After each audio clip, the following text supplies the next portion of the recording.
I gotta stop eating those cashews. Here's we is hanging out on the air, the live stream, the you stream. We all stream for iStream. It's Stone and Brother over here. What up? Guessing it out for the holiday season. The theme of today's show is how to best waste your time for your hood holiday season. And have fun doing it, obviously. And the easy ones is just get your drink on, but we ain't gonna go down that road because that's easy. Like that's almost lame as me saying, yeah, you got to get lifted. No shit. Get lifted, yo. As you can hear, the brother sparking his bowl. What? It's an everyday thing, man. Can you care to bless the audience with a bit of a insight into what today's flavor of the day is? What are you talking about? Or it comes to what you're sparking up. Oh, I don't even know. I think it's lemon gasoline. I don't know. They got so many fucking weird ass names now. It's like, lemon something. You know if it's a sativa or something, or?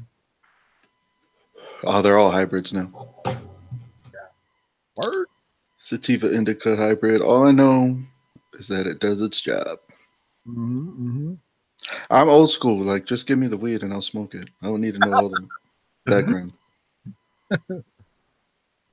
Well, I have a question for you because it's all people like talk about it. Is back in the days,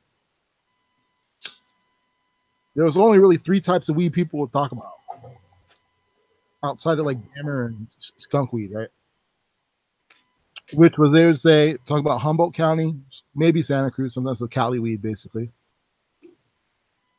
Amsterdam. And the only other one that really would come up in topics was Hawaii. What was it about island weed that was so, or is so great?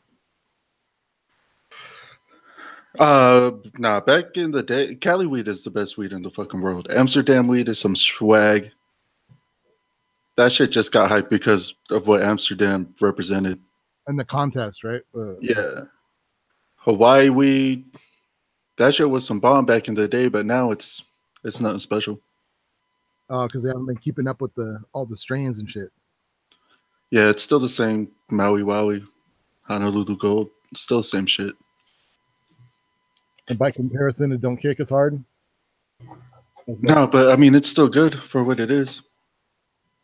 It will get you high as fuck. And that's all that matters, people. Yeah, back in the day, all I remember people talking about was you either had OG, you had swag, or you had some fucking Indo, which was it even? Fucking weed.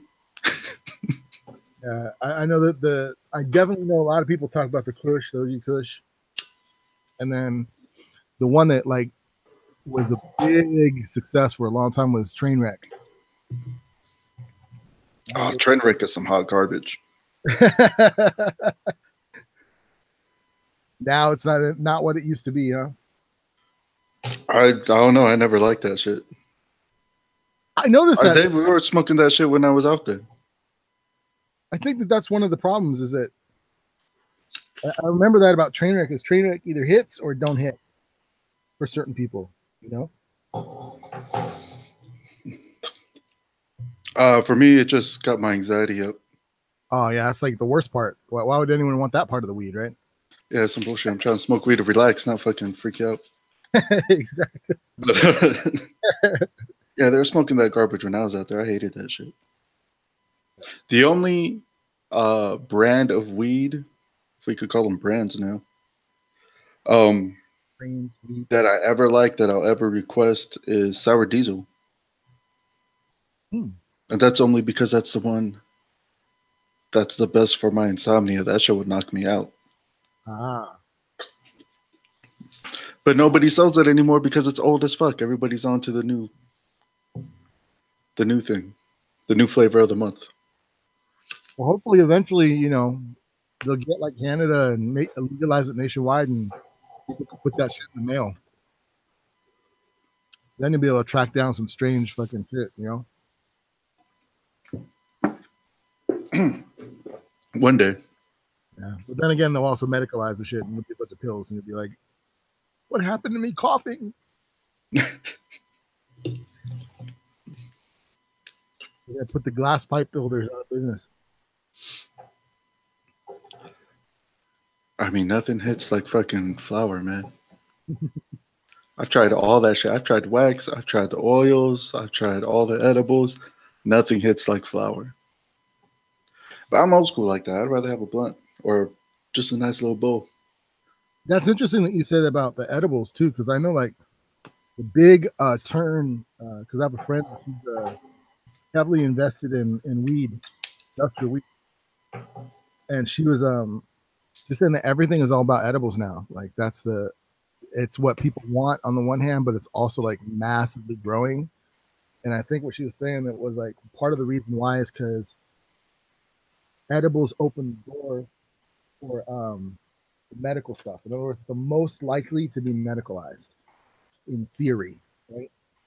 Because you actually have a recipe versus random. What do you get from this leaf? That's kind of. I think that's a part of it. I think the bigger part of it is the hipsters control the industry right now, and everything's about the next artisanal fucking, like I said, flavor of the month. Yep. It's basically. Also, edibles make it a lot easier to sneak. I could have a fucking a gummy bear and shit and go to work and be cool. Yep. I could eat it at work and be fine. Take it on the plane. No one knows the difference. Oh, the dogs can't do shit? No, they don't do that shit. Not no more, huh? No. But yeah, I could definitely see the medical side though, because the big part of why people didn't like edibles is because it was a fucking crapshoot. You never know what you got. Yeah, sometimes that shit powerful as fuck, or you'd be like, this did nothing for me. Yeah. That shit would either not work or would put you on your ass, put you in a coma. I definitely had both of those. Yeah, that coma one was not nice. That shit got way too high. I think I told you my story about that one.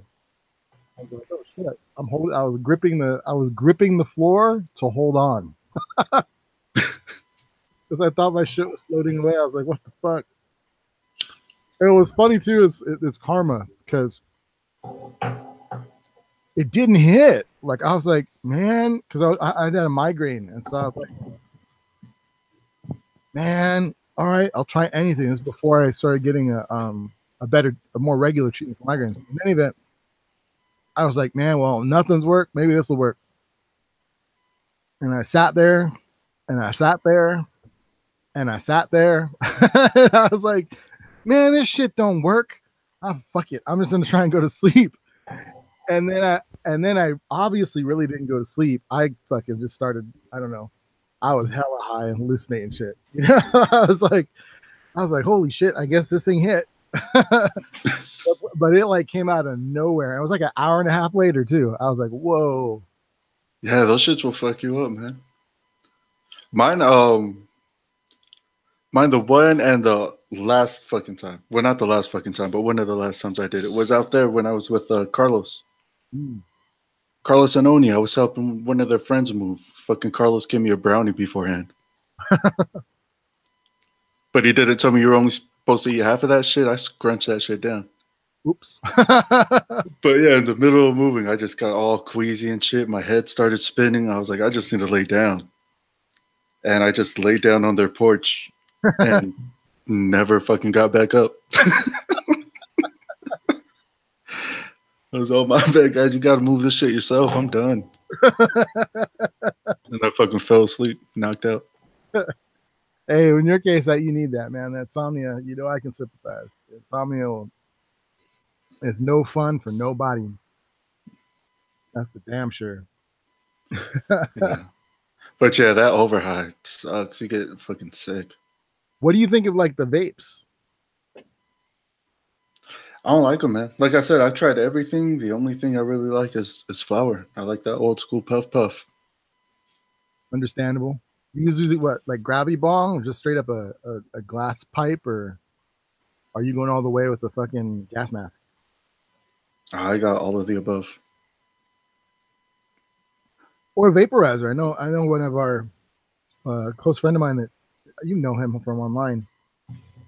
He uses a vaporizer, you know, for his, so his whole room is full of smoke. Yeah, vaporizers are dope. I got all the above. Those are all good. So The pens are different though. Those are either oil or wax. yeah. And those don't get me as high, and they don't feel like they last that long. I think that's why everyone I know that uses them is sucking on that thing constantly, like all fucking day long, you know, taking little Yeah, hit. your high's always dropping. Mm-hmm. Which is if you think about it, is a great fucking gimmick for the seller. Because first off, it ain't this is like from leftovers, number one. You know, that's what you're building your wax and your oils out of. And two, this is one of those things you know they're going to burn through with a quickness to come right back and get more. So it is what it is. Yeah, I don't do that shit. So one of the things I put on our description today, like one, what are some of the things you're thinking of like wasting your time with over the holiday season? Or two, what are some interesting novelties that you may have discovered in your web wanderings? I know I have a couple myself. I don't know, man. I actually have a good one. The first one I really don't know because I have not been into the holidays in forever. I hate the fucking holidays. Oh, me too. I'm just saying, it's just that it just so happens at that time of year is when I waste time. You know? Oh, yeah. It's cold. It's really winter time. That's really what we're talking about. How do you waste your time in winter? You know? Damn cold outside or whatever. Though you live in Arizona, but Arizona storms ain't friendly. Oh, it's cold out here right now too, man. Yep. And at night it gets really cold. But I actually have a good segue on this one for the. I was watching the movie. I think it's called Into the Wild, which is about one of these ironically one of these white boy hippies. Is that the one with the little black girl? No. This is the one from years ago where the white boy goes up. You know, the stupid bear guy. No, but he's one of the guys just like that guy. Just like, okay. And it's funny because I was reading about I forget the dude's name, but I was reading about how he died. And there's all this speculation, of course, because white people need to wonder why some dumbass fucking starves to death in the middle of Alaska when there's a cabin 5 miles away. Well, maybe it's because he's a dumbass in the middle of fucking Alaska that ain't from neither place. He ain't no rural kid. But in any event, they start talking about loco weed. And I was like, loco weed? What the fuck is loco weed? And so I started reading about it. And loco weed, it turns out, is primarily, it's like it's not a weed. It's a fungus that grows on certain weeds primarily. And it has an interesting ass side effect and why they call it loco weed. And it really affects livestock. And I guess it can happen to humans too, but it has this crazy ass side effect that basically there's a chemical in it that creates a condition that makes the body not able to process glucose. So you could eat sugar all day long, carbs all day long. Yeah, but you get no energy from it. Nothing. And so you basically starve to death while eating. You know, that's what happens with the animals. They call it wasting disease, animals. But that's actually what it's from. They ingest some of this stuff, and if you ingest enough of it in a concentrated amount, it'll fuck you up. You can eventually process it out. From what I read, it will process out, but it can take time. And the worst part is if you're doing it every day over a prolonged period of time, you lose track of how much time. In other words, you're prolonging your starvation. that make sense? Yeah. And so I was like, so that's supposedly what killed the dude. I was like, dude, that's fucking crazy. And supposedly there's a similar thing that grows on certain forms of potatoes, because the whole topic came up because one of this bookseller who was obviously a fan of this dude's memoir, because that's why he's famous, left behind a memoir, on his corpse.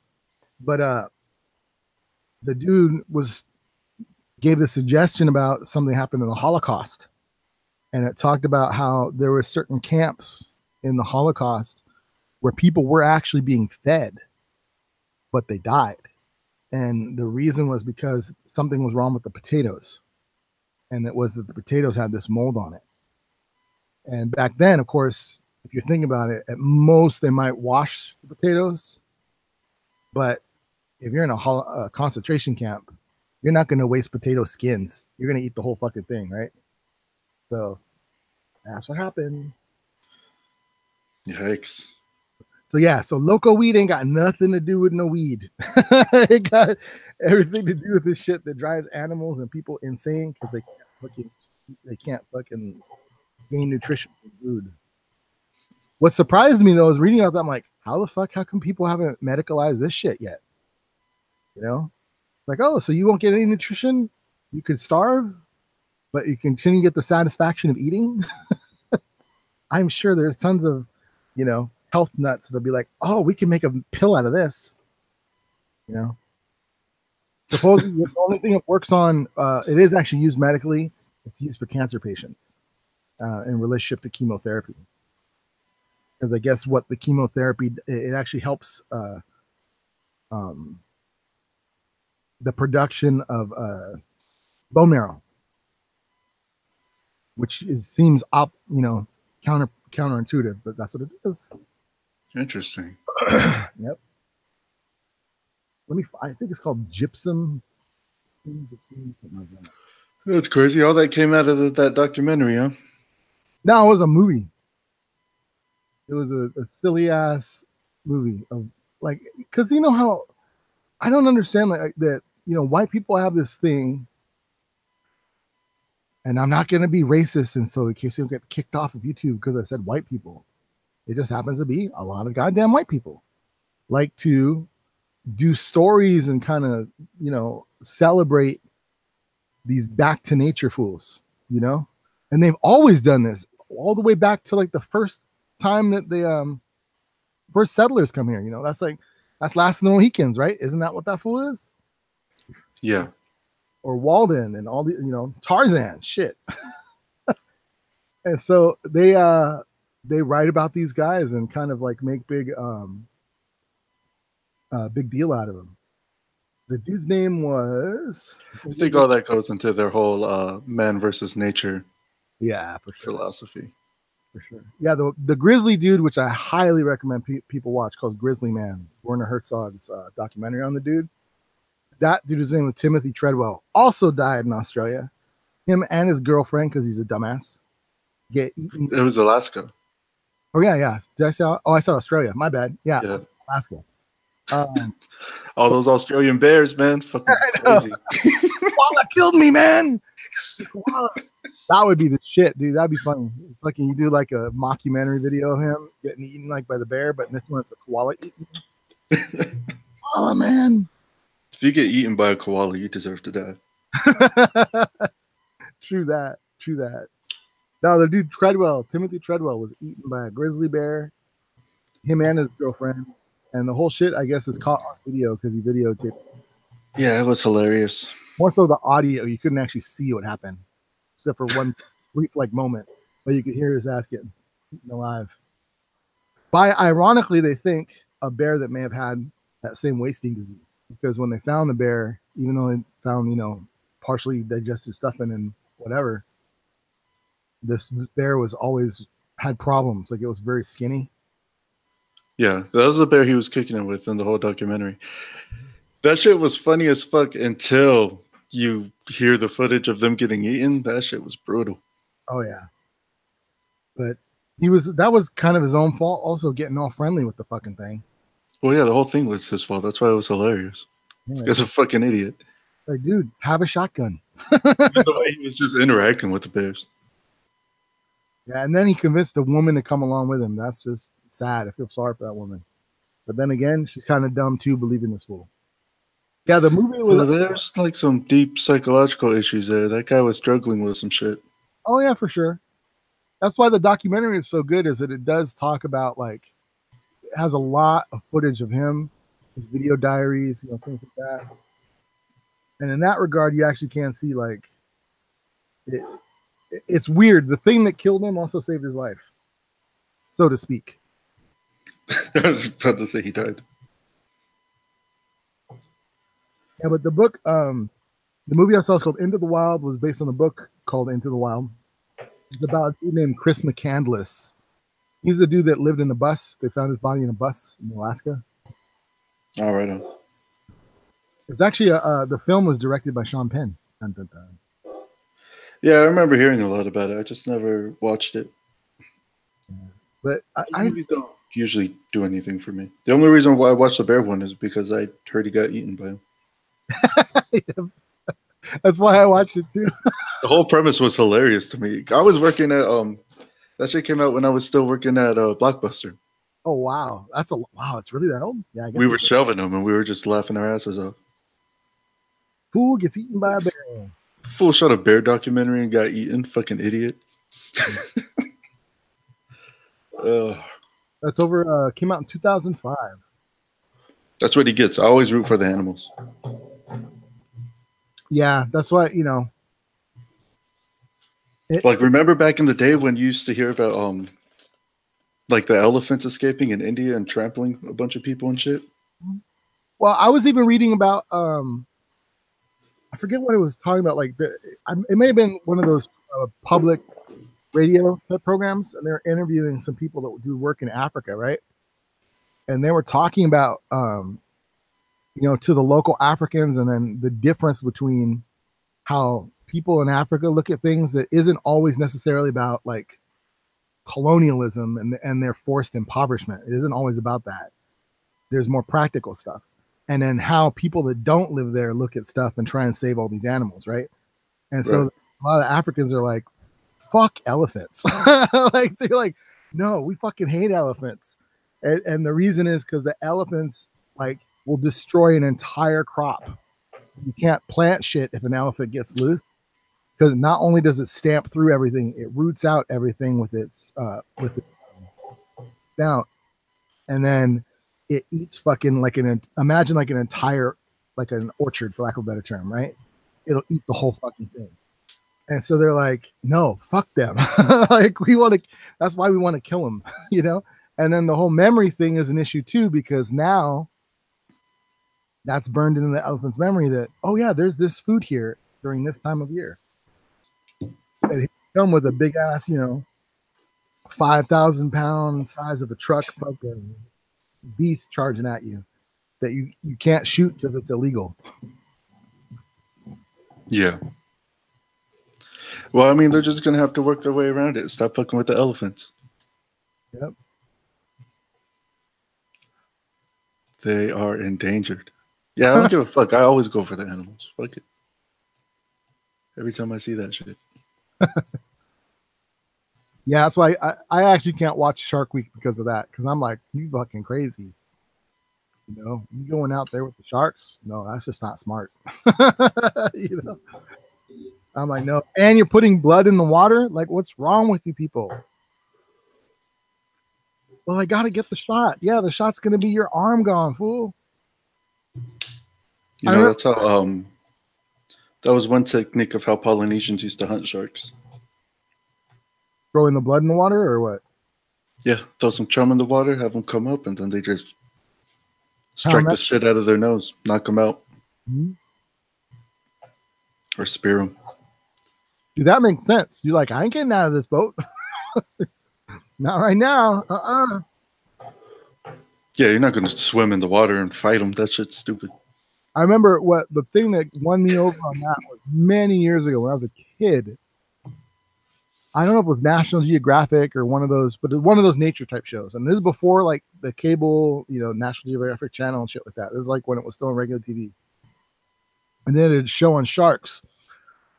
And what they wanted to do is, I guess they were trying to do like stuff with great whites. And so they wanted to test a new shark-proof suit.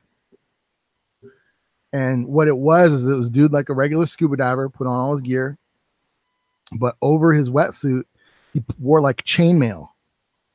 That's what essentially it looked like, chainmail.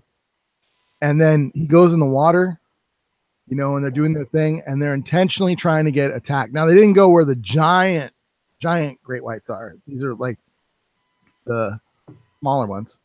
But when they pull them up out of the water, their fucking teeth went through the chainmail. And I was like, oh, hell no. I'm like, it's going through steel now? No, this is all you, dude. I showed it like it was like tore open with the tooth in the thing, and I was like, "Oh man, that just sounds all bad." Who's the idiot that volunteered for that shit? I forget who it was. I think it was probably one of the designers or divers or whatever. But it probably was an Australian because Australians are crazy when it comes to doing that shit. Like, I'll go diving with the shark. I don't need nothing but shorts. It's like, fuck you, man. It must have been some pitch. Yeah. Hey Johnny, we're gonna put this metal suit on you and throw you in the water. See if you live. If I remember correctly, it wasn't. They put him in the cage too. They were lowered in the cage, and then they kind of opened the cage to go out of the cage, right? Because it wasn't your normal scuba diving suit. It was the one with the hose on the helmet. So, but oh well, sounds crazy to me. Yeah, it's nuts. Did you catch any of this weekend's holiday hits in the movie theater? Yeah, I saw Into the Spider-Verse. Dope. Went to go watch that on Saturday. That shit was tight. Yeah, that's exactly. I was like, it is. I actually like the level. It's a perfect balance of the levity and the action and the story that I think, for lack of a better term, comic movies should do and get back to. Not that there's anything wrong with just strict comedy or dark action or whatever, but I like that it was a balance. And then the animation is just amazing, and also the pop cultural knowledge of the writers, because you know who wrote that, right? Yeah, it was guys from 22 Jump Street. Yep. Been saying that this whole time, man.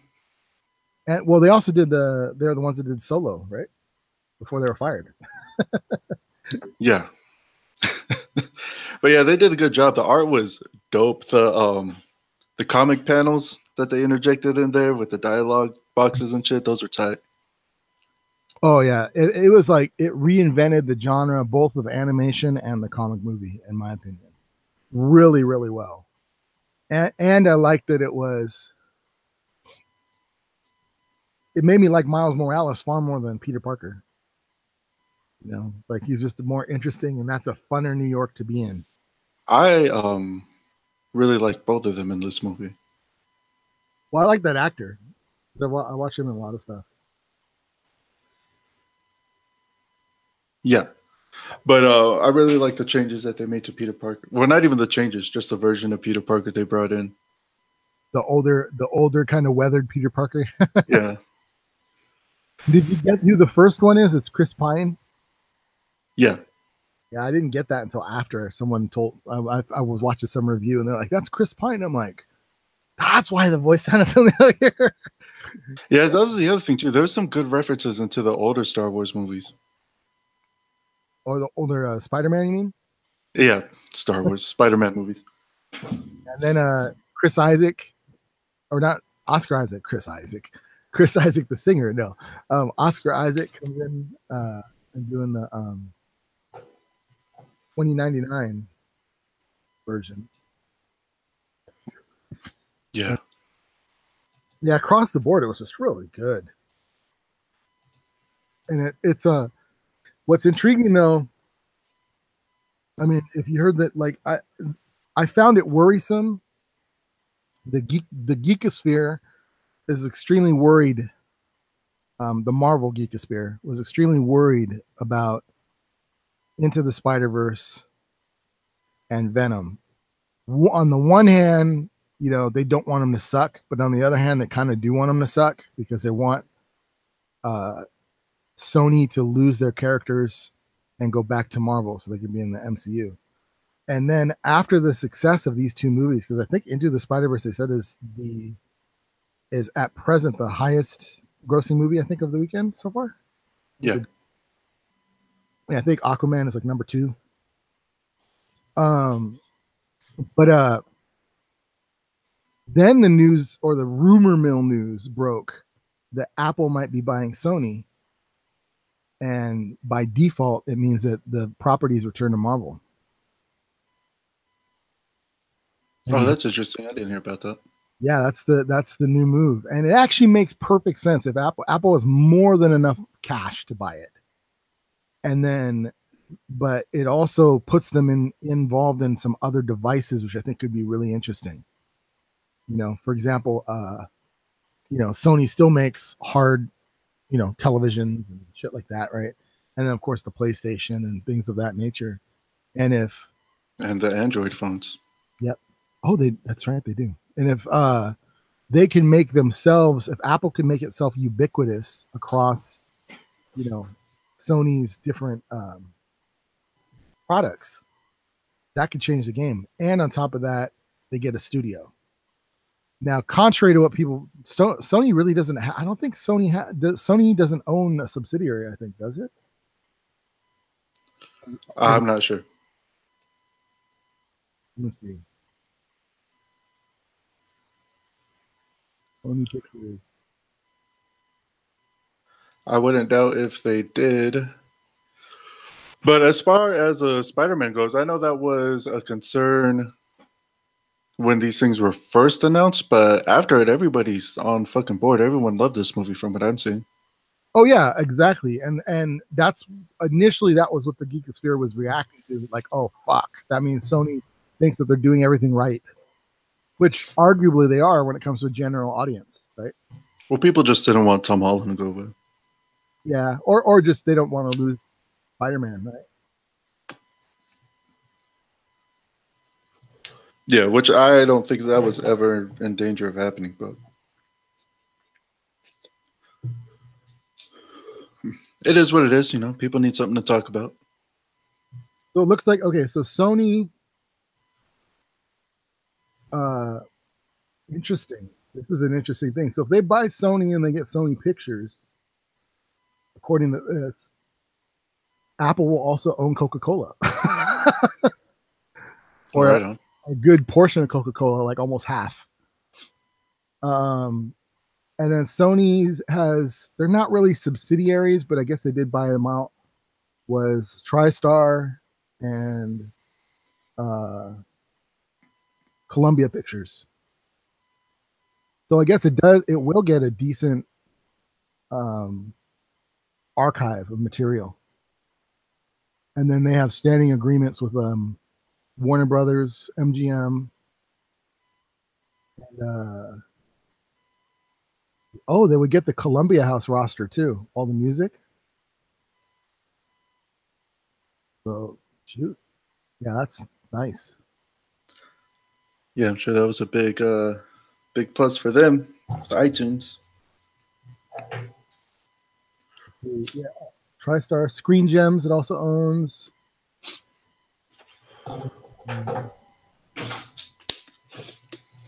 Television.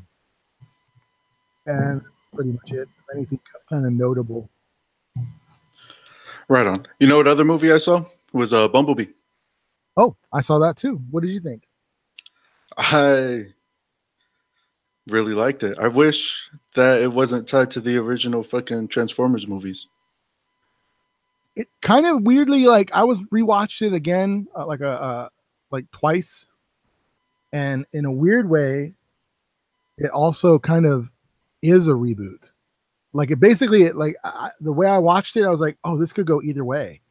Like it can use it as a reboot or not. Now the main problem I had, which is an obvious connection to the other movies, is that stupid voice box thing. Yeah, I don't know why they even did that to begin with. You know, maybe because Peter Cullen charges too much. I don't know. But I actually like the dude that did the voice. You know, that's the dude from Maze Runner. Yeah, I don't get why they had to like stick to that fucking choice. But whatever. The rest of the movie was pretty enjoyable. It was a very, very 80s movie. Mm-hmm. Like down to the tropes of the girl and the popular guy and the music cues and shit were 80s as fuck. I was like, God damn. I was in like I actually watching it. I my initial comment on it after I was like, I really like this movie, and the reason I like the movie is it's accessible. The other ones are not that accessible, largely because of the people around Michael Bay think storytelling is just TNA of Megan Fox, you know, and bigger explosions and whatever. It's like that's not a story, man. Yeah, story is secondary. Yeah, whereas this actually had a story. It had its little flaws in the story, whatever, but it had a good story. And then There's some holes, but the campy stuff they poke fun at. The Cybertron stuff really worked for me. The changes to the design, going back to the 80s shit, was fucking perfect. yeah, no doubt about that. And actually, But yeah, I would like the one of the scenes where they're actually poking fun at the campiness of it all was when John Cena, when they're talking about what they're going to do with the robots, when they're talking about align with the Decepticons. Yeah, they're even called Decepticons. That doesn't sound right. Yeah. John Cena is great. Like I actually was really like not looking forward to him. I was thinking that he'd be like, you know, the anti charisma on screen, but no, he was totally natural as fuck, and he hella worked. You know, like he really worked. And then they actually had a good supporting cast in general. But he was impressive to me. And then, yeah, he's like a buffer Mark Wahlberg. I guess that's a good way of looking at it. Yeah, because he did have that sense of humor from the get. Yeah, and if you watched any of his other movies, Cockblockers being his last one, he was good in that. He's very Mark Wahlberg-ish. Yeah, I definitely haven't seen Cockblock. I think the last thing I saw him in was wasn't he in the second shit, the movie with Will Ferrell and Mark Wahlberg, where they're the stepdad thing. Oh yeah, Daddy's Home. Yeah, wasn't he in that one in the end scene? Like his those movies were trash. Oh, I rewatched that. I rewatched some Will Ferrell. I rewatched all of the Anchorman, and I rewatched Wedding Crashers because I had a weird kind of idea in my head for a story that kind of connected the two. So I wanted to see if it was doable. And so I rewatched them. They're good, but man, times changed fast. They really have changed fast because looking at those films, it's like those type of films are maybe like what would be, even though it's all streaming now, would be equivalent to a direct-to-video release these days, you know, because I just don't think they'd make it in the mainstream. The type of humor, it has to be broader versus just the base, you know, sexist humor or racist humor. Word. Yeah, I don't know. I haven't seen any of those movies in a while. But segue from fucking Daddy's Home 2 and those awful movies. The director from that is the director of Instant Family, which is another movie I saw recently, which was dope as shit. I can't recommend that movie enough. I'm looking forward to that. I have it in my queue. Yeah, it's a drama comedy about a couple who decides to adopt a family or adopt these three siblings. And what makes it really good is just how real it is. I was watching the interview the director did on the Joe Rogan podcast where he kind of breaks it down of his experience because he adopted kids. Oh, cool. And you see everything that he's talking about in that interview, all his experiences in the movie, which is really funny. also heartbreaking, but really funny. But yeah, that movie was good. Rose Byrne is awesome. I love her in everything. Yeah, same here. Like she's only gotten better over the years, and I actually like that she's now more comfortable also playing American roles, because I think at first she was a little uncomfortable with that. You know, like there was a hesitancy in her the way she would act, but she got over that shit quick, and now she's on it, and she's on it no matter what she does. Well, I think it was just hard. It took her a while to find her niche. Like comedy's really her niche. Before they were trying to make her like, I don't know, she was trying to be like a prestige actress, but picking horrible roles that didn't work. Well, I think it was kind of what was offered to her too. I mean, like I actually been watching this TV series that kind of broke her out, which was Damages, and she's pretty damn good in Damages. Admittedly, she's playing a timid, kind of cutesy character, kind of like she typically plays, right? Hmm. But she's holding her own with like someone like Glenn Close. So it's like, and Glenn Close is not softballing a single thing in any scene at all, or Ted Danson. They're like just coming hard, you know. And so she has to hold her own. Which is impressive to me. I haven't had a chance to see that one. I'm gonna definitely watch that. Definitely watch that. It was really good. She was in another movie earlier this year that was pretty good too, called Juliet Naked, I think I did see that one. with her, Chris O'Dowd and Ethan Hawke. Oh yeah, I do know exactly the film we're talking about. Yeah. I just had to remember to put the name to the. Oh, that was a great film. That the British comedy. Yeah, that was really good. I really liked what impressed me about that film. I mean, she's great also, because it really is her story. But that was like the most developed version of an Ethan Hawke character I've ever seen. And yeah, he was good. And in a weird way, it also plays off of a lot of his own kind of stereotypical roles or typecasting, you know, from back in the day. If you think about, like, isn't that his Singles character, or what was that other film he did with Winona Ryder? Forgetting. I'm not sure because I never liked Ethan Hawke. But he was really good in this movie.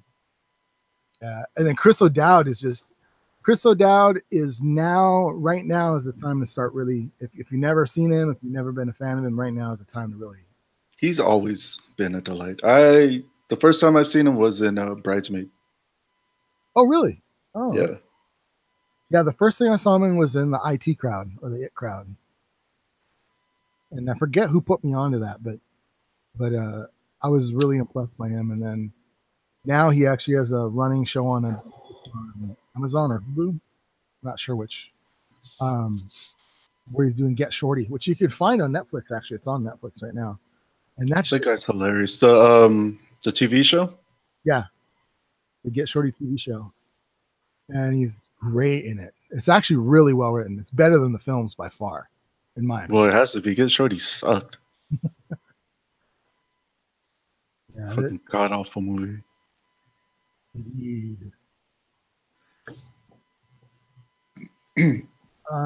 What else did I see recently? Bird Box? Did you watch Bird Box? I haven't had a chance to see that yet. What I'm finding interesting, I want to see that because, we haven't talked about Aquaman yet, but Momoa signed on one of the first Apple series, because Apple is getting into this business, right, into the streaming, and their series sounds a lot like the same premise of Bird Box, because the premise of the show is it's almost like the future of Bird Box, at least from the little I know about it, because as a result of some kind of alien invasion, whatever it is, in his upcoming show called SEE,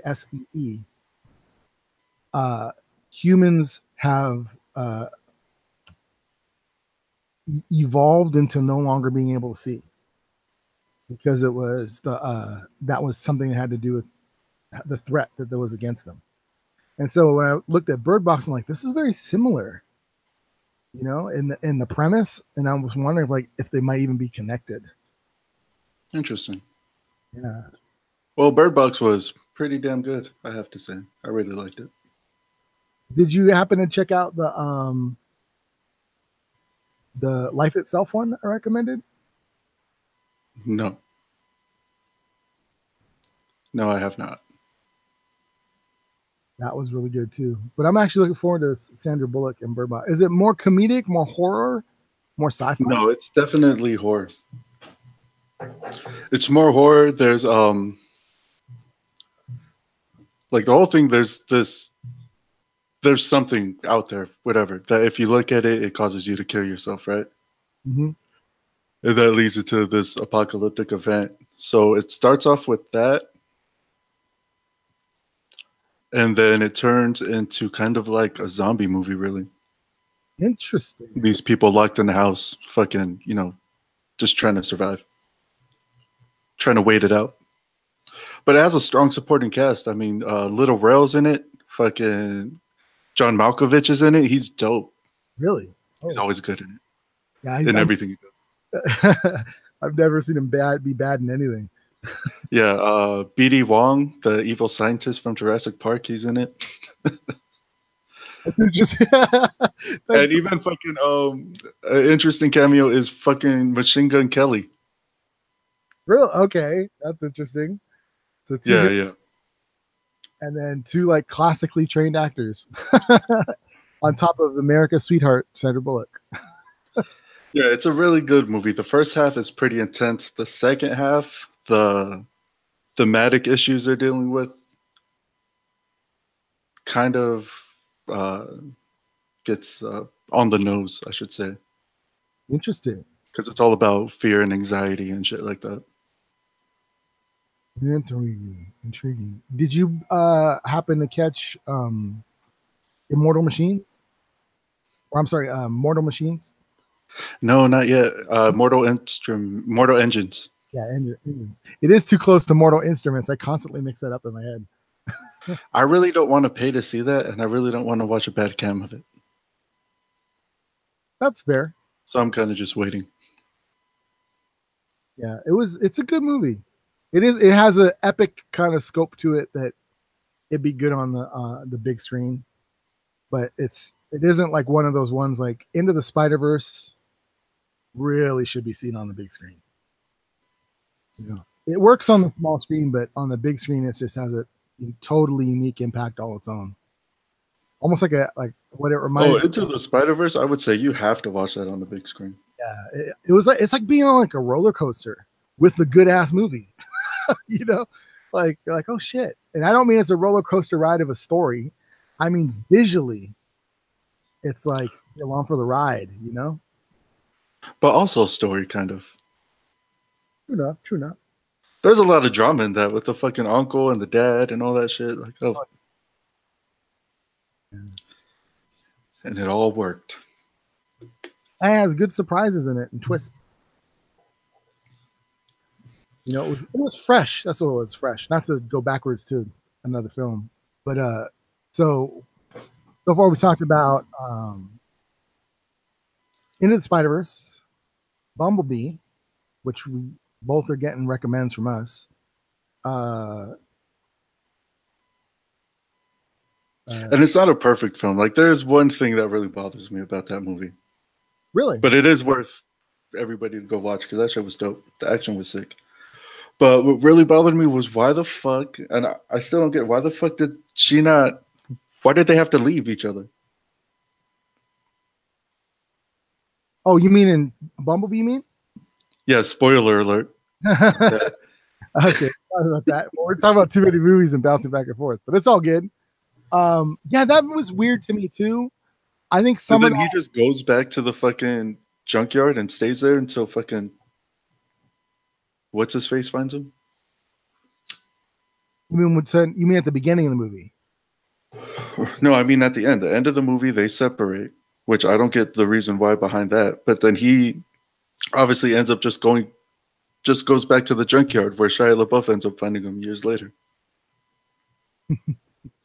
I don't think that is well. He buys them at a used car lot, but I don't think that that's exactly what happened because clearly this is this their new model supposedly is they're going to do character-based films in the same vein as Bumblebee because Bumblebee apparently is pretty successful. Like it had such a low budget that it was bound to make its money back, and I guess it is making its money back. And if it did, then they would keep the franchise alive with another prequel. And I guess It's always going to make its money back. China loves that shit. And so the prequel follow-up to it is supposed to be Optimus Prime. And so that's the direction it goes in. I thought it was kind of that ending was strange. There's a lot of weird things that they didn't need to do, which they kind of like reinvented stuff they didn't necessarily have to reinvent. Because I actually think because it's robots, the visual changes in the robots and Transformers themselves, everyone would have been down for. You didn't have to explain it at all, you know? Because I think people like it's a CGI character. What the fuck do I care? You know, and it looks like the original versions. Cool. It's just Well, I mean, that does go with the lore, though. yeah. Well, yeah, I guess, and also there's been so many fucking iterations that I'm, you know, Gen 1 fanboys like me are not, you know, the gospel, right? But I mean, even in Gen 1, it explains that. About what he looked like, you mean? Yeah, they scan for forms that are around them, that are, what do you call it? That fit them. Well, I meant on Cybertron, only because we've seen the previous depictions of Cybertron. We see them in their other form. Oh, yeah. You know, but I loved it. I mean, I was actually, here's one thing that surprised me. I was really surprised considering, you know, the trailers and even the film itself. I thought the little bit they showed in the trailer was enough, almost enough. I didn't picture it would be much longer than that of the battle in Cybertron before it gets into its story on here on Earth, right? Yeah. And then when the actual watching the movie, I was like, oh shit, these are fucking long sequences. You know, this is much longer than you think, and it's broken into two parts. For those that haven't seen the movie, That was another weak story point as well. where it was broken into two parts, or the amnesia kind of thing. No, I'm going to send you to Earth to make a base. Yeah, that didn't make sense. Like, what? What the fuck? Why? Well, I mean, again, you're right. These are some of the things where they're tied to the part of the franchise. Yeah, that was its weakness. That really screwed it up because it could have been, what do you call it? They could have borrowed the Gen 1 story of the ship that gets lost and buried, right? For whatever many years, but they can't do that because that's what they already determined the different course of events took place, right? So, yeah, that or borrowed from Beast Wars where they're at war with each other and the two ships blow each other up and land.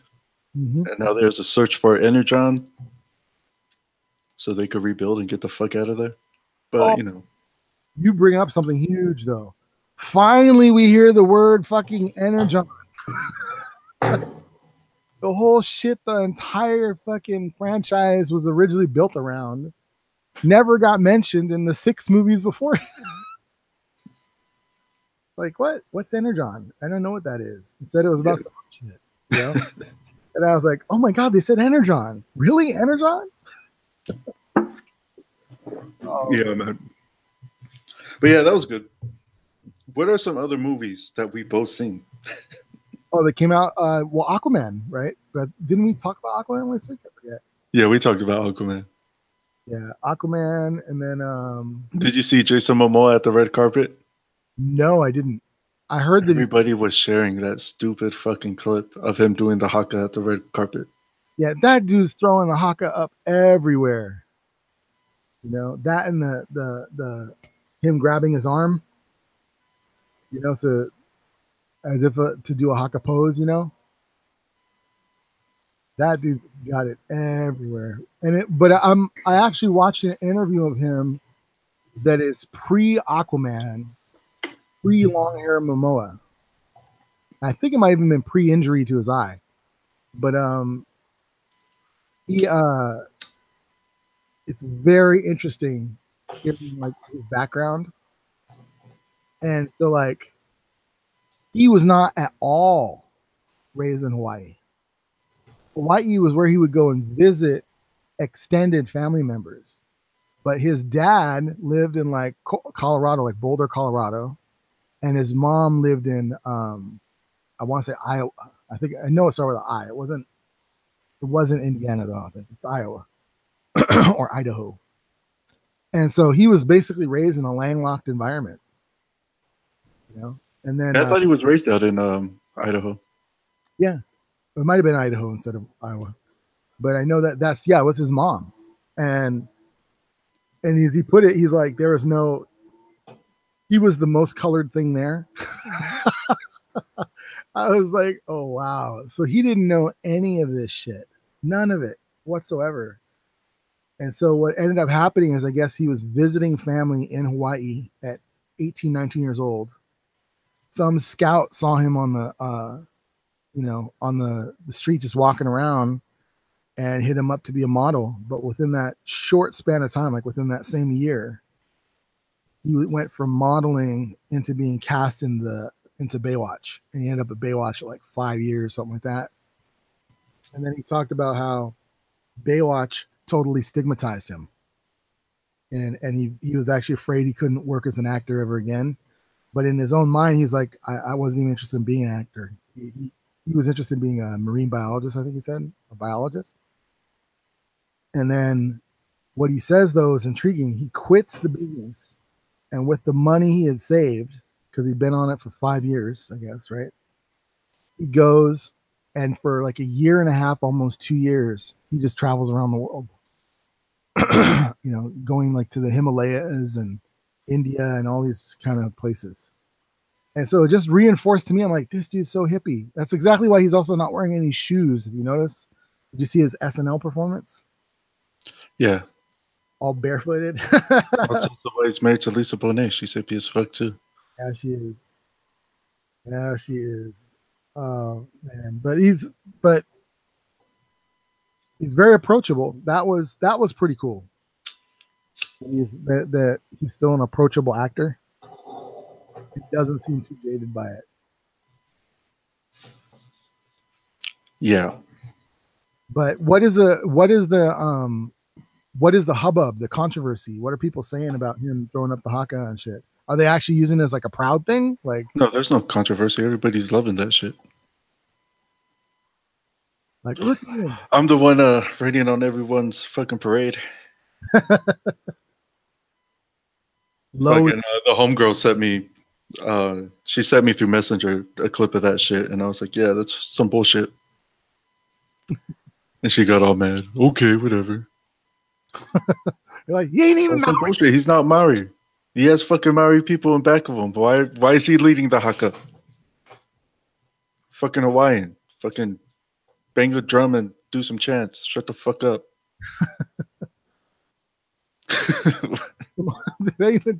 That's fucked up. Bang the drum and do some chants. It's not fucked up. Hawaii has a beautiful fucking culture. Do your own culture. Yeah. This dude's doing a haka, fucking doing a Samoa Fa'amu after, and just all kinds of mixed up.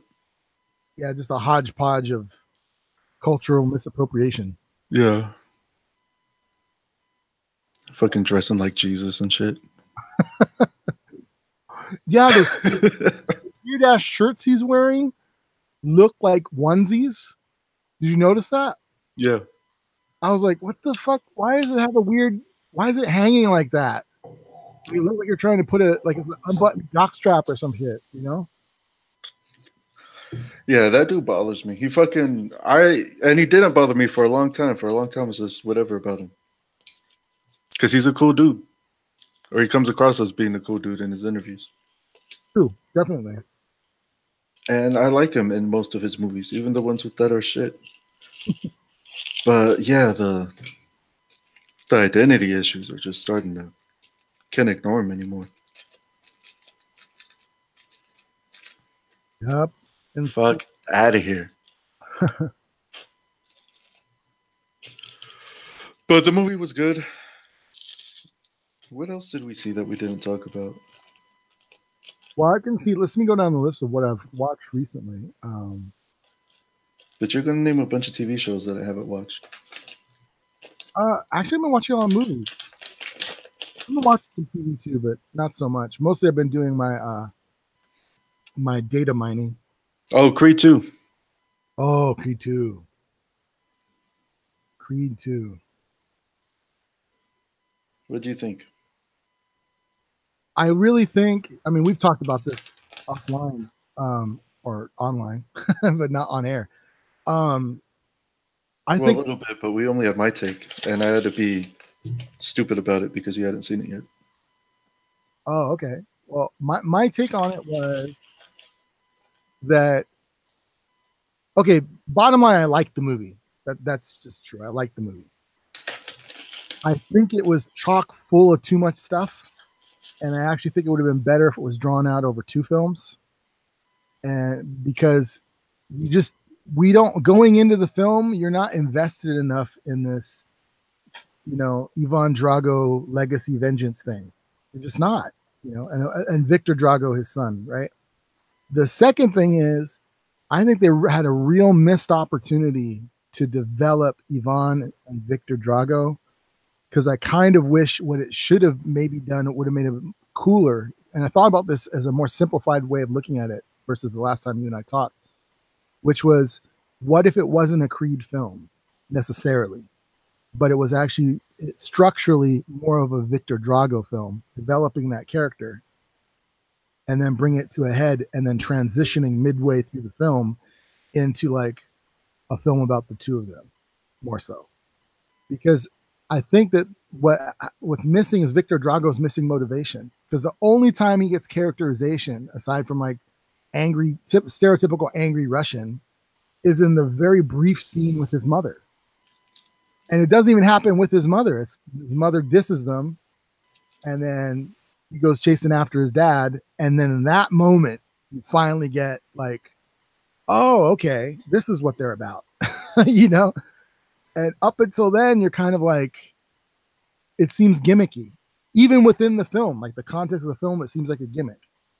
Ivan Drago shows up at Rocky's restaurant, right? Just out of the blue. And even the main guy behind it, the promoter, is doing it as a gimmick. He himself says it. Right? I'll say this, though, that him getting, like, the fighting was pretty damn dope. Like, it did seem the most realistic. And it also seemed like he really did get fucked up, even though we know it's all movie magic. That shit looked righteous. Like, I was like, oh shit. That looked like a fool that got a beating.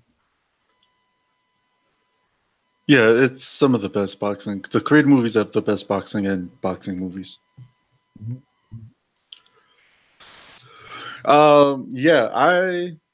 Well, like I said before, now I could talk a little bit more at length. I really liked it. I really hope they don't do another one.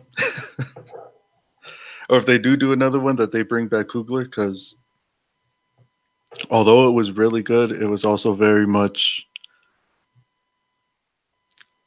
It was less a sequel to Creed and more like a sequel to fucking Rocky 4. It was Rocky 5. The Rocky 5 you didn't know you wanted. Yeah. It was the real Rocky 5. They kept a lot of the grittiness, which I liked, but the melodrama from the first fucking Rocky movies are all up in this fucking movie. I remember one of the things I told you that bothered me was the editing. And it seemed like within any given scene watching the film, the scenes themselves are fine. Whatever, you may have complained about the writing or whatever, but within the scene and how they're shot looks great.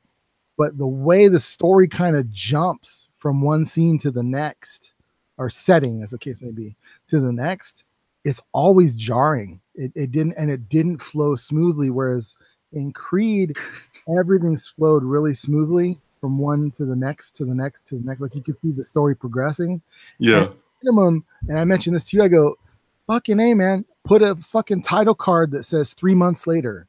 or 2 months before the fight, some shit like that, right? Because there's even huge time jumps that take place, and there's no indicator that it's there, and what's worse is it's Philadelphia, so of course Philadelphia, their version of Philadelphia is perennially winter. Even though they go out to the desert later on, which is another kind of weird, bizarre thing. Well, they had to fit the montage in there somewhere. But yeah, I forget what I was talking about now in terms of story. But you're saying the melodrama was all up in it? Yeah. And never mind, that's it. It was good. No, what was it particular to the melodrama that, like, you're like, this doesn't need, like, what was soap opera-ish that bothered you? All of it was the drama between Creed and his girl. Everybody's like fucking crying in the whole movie, like fucking. But the drama between him and his girl, the forced drama between him and Rocky, like all that shit, just fucking. That was all the melodrama from the first Rocky movies. Oh, so basically, it's kind of the issue is it's repeated beats. It's beats we've already seen. Not in repeated beats, but it just didn't fit into the movie. It's not the movie that I really wanted to see, but it was good for what it was. Yeah, and it actually did a couple brave things story wise. I thought that were interesting. I mean, the sad part is I'm like, that's great that you did it. I just don't see them following up on it in any kind of meaningful way, which is like the notion of fatherhood, and then him having a child and child with disabilities, and then even Rocky reconnecting to his family. Those are all poignant within the film, and they offer some character development, but they're so late in the film, it's kind of like this isn't going anywhere. That they're not going to be a follow-up. And I kind of agree with you that there shouldn't be a sequel unless it is Coogler for sure. And if they do that sequel, it's a closing chapter. That's what I'd like to see for it. Because in a weird way, this is movie number 2 and number 3. It's just like as if they were mashed together and made a slightly mediocre movie, with them. Yeah. Yeah, it just like I was saying before, it really in spirit is a Rocky movie, not a Creed movie, which is both points for and against it. Mm-hmm. But just having it being the second movie kind of fucks up what you can do with this character from now on.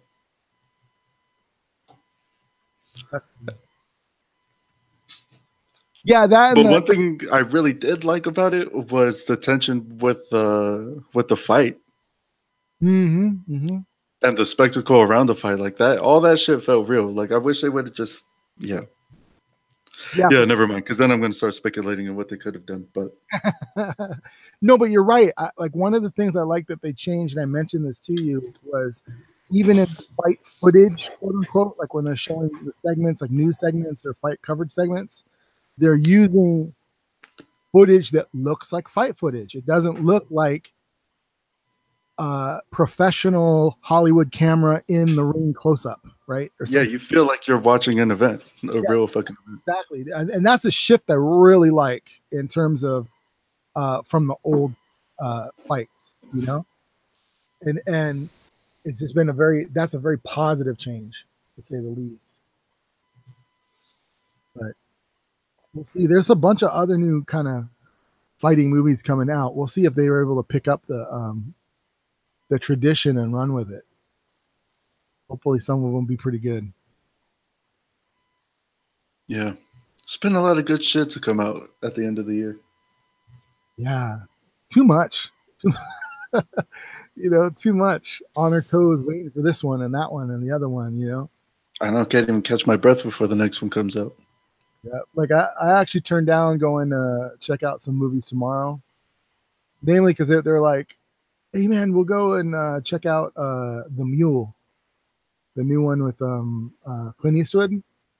And there's no doubt, I'm sure the film is well crafted and perfectly done because Eastwood doesn't direct dog shit. He knows what the fuck he's doing. But I just had zero interest. I'm like, weirdly in the spirit of the season, I'd rather have not necessarily an uplifting movie, but not a downer as fuck movie, even if it is gritty, crime drama or whatever. I just wasn't feeling it. And what's worse yet, if I didn't want to watch that, do I really want to watch a nearly 90-year-old man doing it? Yeah. There's certain movies I won't go to the theater for. Yeah, like I do want to check out Widows. I haven't checked that out yet. And then I still haven't seen Assassination Nation either, even though it's been out for a little while. That was really good. That was really good. And that's based off a comic, correct? Or I don't know. I don't think so. Yeah, I mean, that one looks good. And then the other trailer, there is another trailer coming up that looks interesting too. And I forget if it's a series or a movie. I think it's a movie. I don't remember what it's called, but it's about a young Mexican girl that gets abducted by the cartel to become an assassin just to save her friend. I don't know if you've seen the trailer for that one yet. I have not. And then the novelty movie coming up is, of course, the Sherlock Holmes movie. That shit looks retarded. Yeah, I'm sure it won't be great, but those two dudes do have really great, John C. Reilly and Will Ferrell have great chemistry together. I got to give them that, But sometimes their jokes are really tired, in the same way that Jim Carrey's jokes sometimes are really tired. Well, the trailer wasn't even funny. No, not at all. It was extremely silly. Yeah, it's a bad look. Yep. And then I think the other thing we didn't discuss is, did we discuss the cancellation of Daredevil? We have. Have you heard about some of the latest stuff with that, about the possibility of reboot or the franchise continuing? Yeah, because of that tweet they sent out? No, I haven't heard that. You're giving me news I haven't heard. What I'd heard was more about the legal side of it, was that according to supposedly according to the contracts, they had like almost like a non-compete clause for 2 years. So even if they wanted to do it, they couldn't. So unless I assume Netflix gave them permission to. But I actually have a theory, which I haven't seen anyone talk about why Netflix got rid of it. And what I really think it is I do think it was a winner, but I think in their mindset, they're going, why are we going to build the audience for something we don't own when we're going to be launching our own superhero related stuff? And once they start doing that, why are you going to continue to feed the beast of your competitor? Right. So I figured that they're just like, fuck it, get rid of it now, because it's going to be a 2-year climb to get to build audiences for these new shows anyway. Let's do it. What did the tweet say? Oh no, that was when the cancellation first started. The tweet said that Daredevil the character would live on. Mm-hmm, mm-hmm. Well, which everybody was taking as speculating that it's going to live on the Marvel Universe, because that was the only show that got canceled that said anything to the effect of the show after, or the characters after. There's been some recent allusions to he might make an appearance in the upcoming season, The Punisher, which I don't know when that's supposed to air. I think this week actually is when it comes to Marvel shows. This week,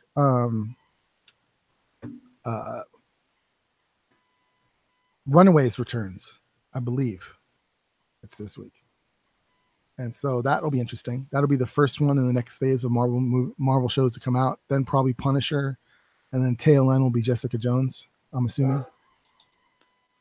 And then probably Agents of S.H.I.E.L.D. But aside from that, I actually did want to ask you about a totally different comic-y, geeky show, which was Titans. Now we're one episode away from the last episode of Titans. What is your feel of the series? I'm still where I was last time. I actually really like it. Hmm. I like the changes they've made. The characters are interesting. Fucking Robin too. What's his name? Fucking Todd. Jason Todd, yeah. Yeah, Jason Todd. Jason Todd's fucking dope. Like, yeah, there's a lot of good shit that I see. And the teaser for the finale looks sick as fuck. Yeah, with Batman. I'm wondering who the actor is. They've kept that pretty quiet. You know, if they even show it. I have a feeling they might do a gimmick and it'll be like a because we already kind of know what it is. It's gonna be a hallucination induced by Homegirl's dad. But or nightmare, I should say. My suspicion is they might cheese out and make Batman as Robin. You know, so it's him inside the suit looking at himself kind of thing. That's I'm hoping they don't do that, but I could see them doing that. Interesting. Well, we'll see. The only weak point in the show for me so far is the girl, the demon girl. Really? Yeah, Raven. What? How so? Her acting sucks. Especially in this last episode where she forces herself to cry as I don't know any of their names. As the alien girl fucking storms out the house. Mm-hmm. Starfire. There's like certain dramatic moments that just don't work because she sucks as an actress. Yeah, which is unfortunate because she's carrying the whole shit. Like the whole story is basically revolving around her and Jason Todd, right? Yeah.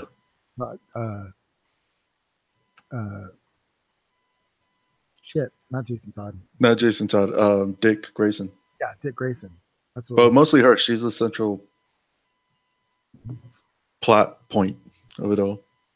And then there was what they've done also is they did an entire episode, which I actually really liked that episode. That entire episode about Hawk and Dove. You know, the with the background, I actually thought that was pretty damn good. Surprisingly good. I actually didn't like that episode. That was the weakest one to me. Really? I liked it because it was self-contained. It really did develop character. In the overall story, however, I'm kind of like, why is this here? Yeah, I mean, at the end, you really do start liking Hawk and Dove. But in the beginning, I was like, who the fuck are these guys? Why do I care? And even after I started to like them as characters, I was like, well, why the fuck are they here if they're not going to... Like, why did we go through all that? They're not in the rest of this fucking show. Yeah, I know. There's only one episode left. You know, and in that regard, in my head, I'm going back to our pilot. That's what I'm thinking. Back to our pilot. You know. Oh man. But I'm a little more reticent in general because my first gut response upon seeing the finale teasers was I'm like, fuck, this is gimmicky. If your finale you have to bring in Batman, that's like bringing out your big gun. But that tells me that you didn't what you had. You couldn't deliver what you needed to with what you already had. So instead, you're going to the gimmick of bringing in the Bat. But they were doing that all season with Dick Grayson's story. True. I mean, you have to pay it off sometime. But I did like that. I liked that the Bat was in the background, and I even liked that Jason Todd's like, well, I just showed up, you know. And I would have liked to have seen, instead of it being like, you could have still come out of the shadow of the Bat, killed off the idea of Robin, and done more of an effort, which I would be really surprised, though it might go there at the end of this next episode, of Nightwing coming out, because that's obviously where they're going with Dick Grayson, right? This is the story of Dick Grayson becoming Nightwing, and then the rise of the Teen Titans. And so we'll see, you know, how it goes. In general, though, for a first offering, it's pretty fucking good, you know, but it doesn't compare. Like, as dark as it is, you know, all the shit that has going on, still not as good as Black Lightning. Well, it's not as good as a lot of things, but but it's good for what it is, I think. Mhm. which is DC Universe's first outing at a show, and it could get a lot better I actually think it's next season. better than most first outings, like better Yeah, than Marvel first outings for sure on Netflix. Those were kind of haphazard not Daredevil. at the beginning. You think? Yeah, it's not better than Daredevil. I just always, I always felt that like a lot of the Marvel, particularly the ones on Netflix, but it applies to almost all of them except for Agents of Shield. But you always been saying that Marvel sucks. No, not that they suck. They're just kind of flat. Yeah, we've always disagreed about this. We're not going to agree on it. Never, ever. Yeah, but I think it's better than Daredevil. I mean, I think Daredevil's better than this one. Yeah. But it's still really good. There's two moments that really grabbed me in this show. Mhm. The one with the and again, maybe I like it a bit more because fucking I don't really know the source material. The Beast Boy. I really like that character. I don't know him at all, really, but I like the kid's charisma and the kind of how he interacts in every scene. I like. Yeah, and that episode where they go back to that mansion where they're all at. Oh, I mean the Doom Patrol. Yeah. Yeah, you meet the Doom Patrol. Like that shit was really dope. And Jason Todd beating up those cops. I was like, fuck, this is my show. Where's Jason Todd at? I need a solo show. It's just that fool. Yeah, I liked how he came in with swagger and everything else. I was like, shit, yeah, okay. I'm down. These cops beat my ass in Gotham. Fuck these fools. And then he stomps on his head. Hell yeah. Yeah, it's interesting that is a definite change from the comics to some degree, in the sense that social justice, the inclinations of social justice, are permeating into the live action sphere of these characters. Because they're talking about fucking corrupt cops, racist cops, and racist people, and even if it's in passing or incidental, the depiction is there, and it's contended with, which is what I like. Yeah. Yeah, it's a dope show. It's a dope show. Yeah. We'll see what else DC Universe is going to come out with. They better hurry up. I think the next one is supposed to be Doom Patrol. I think that's what it is, because from what I've heard, the Swamp Thing has not. They haven't filmed anything yet, as far as I've heard. Doom Patrol would be tight. As soon as they came on screen, I was like, "Fuck! This should have been the franchise they built the movies around." Good call. Good call. Yeah, because I think the marquee characters are not. They're not the ideal characters. Yeah, all these guys were weird and interesting. Like they had a chance to they have a chance to pretty much go back and remake League of fucking Extraordinary Gentlemen. Yeah. Extraordinary Gentlemen, but with Doom Patrol. And do it right. A better set of characters, yeah, for sure. There was somebody told me that X-Men was a ripoff of Doom Patrol. That's possible. I was my coworker was telling me that.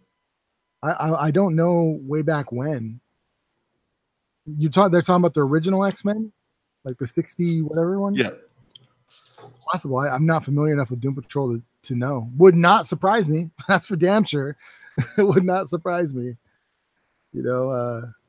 Back then those guys begged, borrowed, and stole everything from one another. Yeah, he said they took they didn't take a lot of the story elements, but they took basically the fact, the whole mutant idea, these guys are outcasts and shit. And then the leaders both being crippled. Both being crippled, both being geniuses. Like you said, there's a lot of parallels. That's good. I haven't thought about that. That makes a lot of sense. That makes a lot of sense. That would also kind of explain why it didn't work. Because people were already familiar with a different set of characters.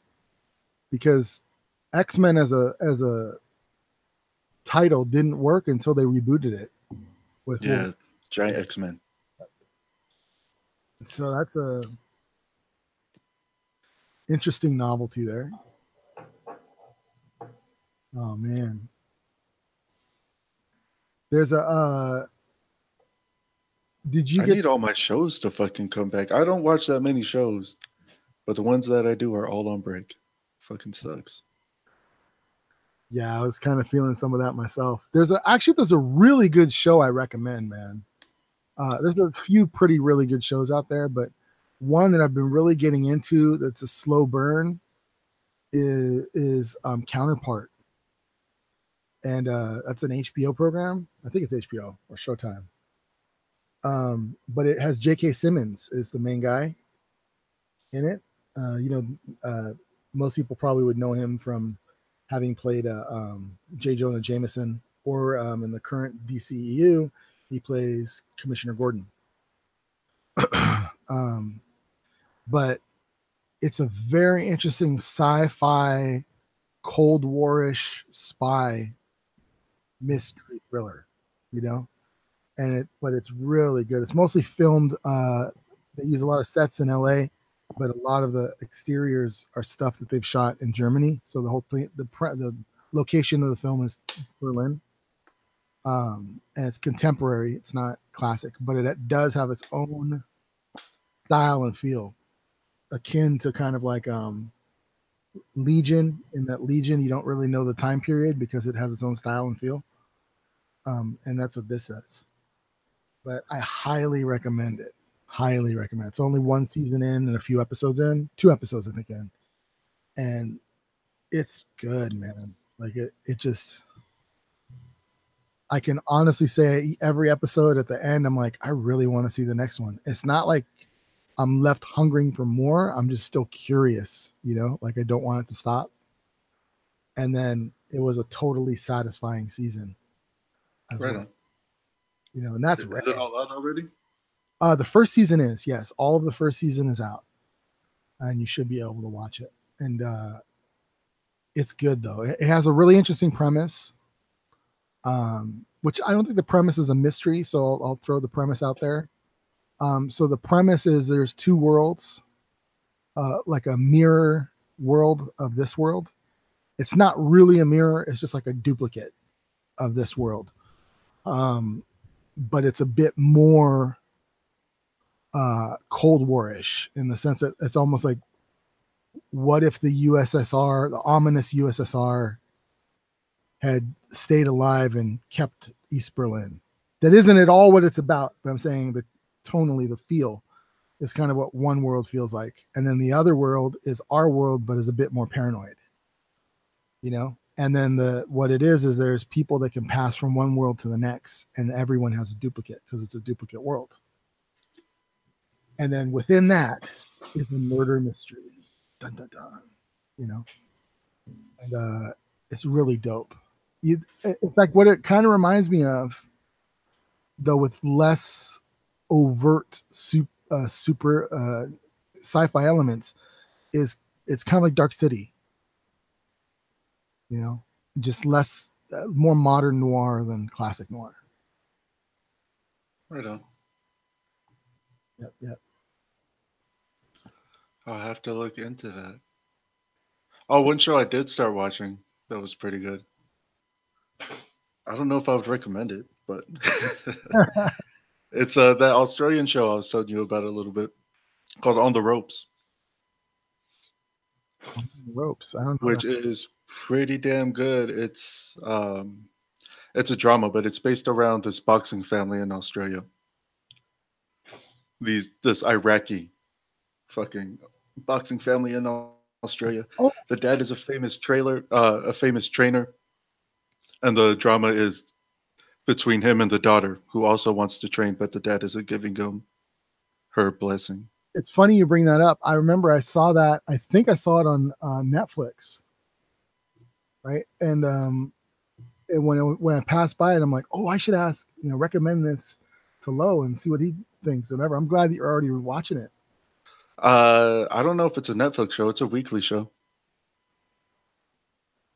Okay. So I've only 4 episodes are out, but they end with you wanting more. That shit's fucking dope. And I like that the drama between the dad and the daughter, how it's not the typical, you know,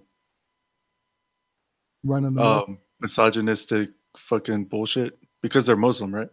Mm-hmm. Yeah, you really see the love behind it. You really see why he doesn't trust her to be a main trainer, which has more to do with her capabilities than her being a woman, but also a little bit with her doing a woman. There's like, I don't know. The family element stuff is really good. Pardon me. You feel a lot of the love. The cultural stuff is interesting, but the boxing stuff is really good. I'm gonna check that out. That's on my list now for sure. The other one I finally did check out was I forget the actor's name. The Harry Potter's best friend. Uh Weasley, Rupert something. the redheaded kid. Yeah. He has a series on Netflix that I caught up on that was really fucking good. Like it's just him as kind of a loser dude that gets misdiagnosed with cancer. I thought that was one of the ones he recommended to me out next to the Rappaport one. I don't think so. I never heard of that show. I'm gonna watch it though. I like him. It's really good, dude. Like it has two, I think maybe three seasons. They're all episodes are like 20 minutes long, and so, but it's really good. It's kind of like a mixture of a Britishized version of shit. What's the name of that movie? Not The Office, but the dude with the stapler. What's that one with Jennifer Aniston works at like the Spoons type place or TGI Fridays type place? Office Space. Office Space. It's I've almost. never seen Office Space. Oh, really? That's a cult movie, man. Really good. Oh wait, no, I have seen Office Space. Never mind. Yeah, that's. I've been revisiting kind of old stuff, like '90s stuff, to see if some of it stands up, and wow, a lot of it does not. A lot of stuff does not, but other stuff really does. No doubt about that. Have you been revisiting any older material? Not really. Hmm. Yeah, not really. Yeah, I was tempted to do the Rocky one, kind of go through all the Rockies, but nah. The one I'm gonna do, I guess, is gonna be the Harry Potter first and foremost, and then I've been wasn't mowing through anything else. Nah, just music. Yeah, other than the new movies coming out, I've been watching Korean movies, and that's about it. Nothing wrong with that. Yeah. Oh, Other than that, I'm still stuck on this fucking game that I got. That's what mostly what I've been doing. are you playing? Kingdom Come Deliverance. Oh, that's right. That's the one you sent me the trailer on, right? It's a very medieval kind of was it a strategy game or MMO game? Uh nah, it's like a open world RPG action game. But it got a lot of points from historians for being historically accurate, which is why I picked it up. Yeah, it looks dope in the sense that you can literally like run entire sieges on a castle and shit like that, huh? No, it doesn't get that deep into it. It really plays a lot. I don't know if you ever played Skyrim, but it really plays a lot like Skyrim. Yeah, I have played Skyrim. So there is an overarching story then, to some degree. Yeah. It takes place during like the Bohemian Civil War with King Wetzelot being overthrown by his brother. So you get like it really is historically accurate to all that shit. So you're in a lot of the early campaigns over that in the kingdoms of Bohemia. And then the fictional story, there's two overarching stories, which is the war, and then the story behind your character, he's a blacksmith, the son of a blacksmith who was murdered by Sigismund, the king's brother. And after he's murdered, the sword that he makes for the lord that they're he makes a sword for the lord that they're sworn to or whatever. And the sword gets taken, so his whole thing is that he wants to get back the sword for his father. So it's But it's like a big revenge plot and shit. and somewhat honor bound as well. Yeah. But it's pretty crazy. Pretty fun. I always get sucked into those games. Nice. It's a nice break from reality. Every time I fucking look up, everything's falling to shit. I can't blame you. Like I actually consciously avoid those games because of Skyrim. Actually, I remember when Skyrim first came out, and I mean, I saw it too, like the visuals and stuff. Like I saw people play. It looked stunning. I totally would like to play that game, but it just so happened that where I worked, there was before Skyrim and then there was after Skyrim. And after Skyrim, work totally changed because everyone was coming in tired and like totally hooked on the game. I hadn't seen anything. The closest approximation I'd seen to the addictive quality of that game was when the Pokemon Go thing was huge. You know? Yeah, I would say Skyrim was even more so.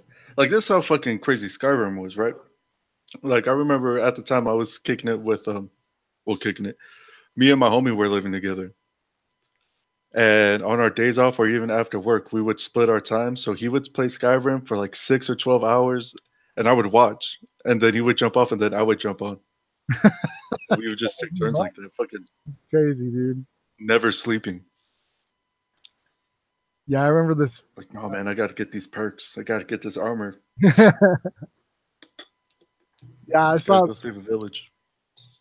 Homie was so one of my friends was so into it and so distorted in his thinking. He was just started dating this single mom, and she's like a little kid, and so he's like he doesn't think it through, and he gets Skyrim for the little kid, and then the mom like, what the fuck are you doing? Like after she saw the game. Yeah, that game was so much fun. I still play Skyrim every now and then. I have it on my computer. Oh, I've actually never seen it on the computer version. I'd only seen the was it the Xbox version? I think it was. Yeah. Yeah, I never saw that. Yeah, that game was consuming. Fucking sitting at work and all I'm doing is thinking about fucking Skyrim. Like, man, I need to fucking go forge this dragon armor real quick. Can't be bothered with work. Work's getting in the way of my gameplay, yo. Don't you understand? I could totally see that. Yeah, those fucking bullshit games, man. And these games are getting crazier and crazier. Now it's more and more DLC content, more and more open world, more and more hyper real shit, you know? Like they're building games now. It's actually an interesting idea that they build games so that they can last now for like a 3-year cycle versus back in the day where a game would last like a month, maybe 2. And then now they're having stuff with DLCs and open worlds and oh yeah, they all have DLCs. I just spent fucking $50 this weekend on DLCs. Damn. What were these DLCs providing you in game? I mean, in game, they give you just more shit to do. Oh, so it was expansion on the actual world itself. Yeah. Nice. Yeah, they just add more quests and shit. Some of them add more items. Some of them actually are visual and sound DLCs. Interesting. So and that kind of upgrades the graphics. I take it. Yeah, just to keep everything up to date with the latest shit. How much? Because I mean, 4K you gotta remember is new. Yeah. So there's demand for that. Are you 4K capable on your computer? I am, but my monitor's not, so it's worthless. Ah. Yeah, I can. I'm not 4K capable on either machine. I think it freezes my shit up. I can hear the sound, but the video just goes no. But do your monitors go to 4K? No. Well, I think one of them definitely doesn't. The other two do actually, but I think what it is the graphics card just isn't strong enough. That or I don't have enough RAM. Maybe a little bit of both. Yeah, maybe both. I know both of mine only go up to 1080. So when I try to go to 4K, it just scrambles. But graphics card definitely goes to 4K. Yeah.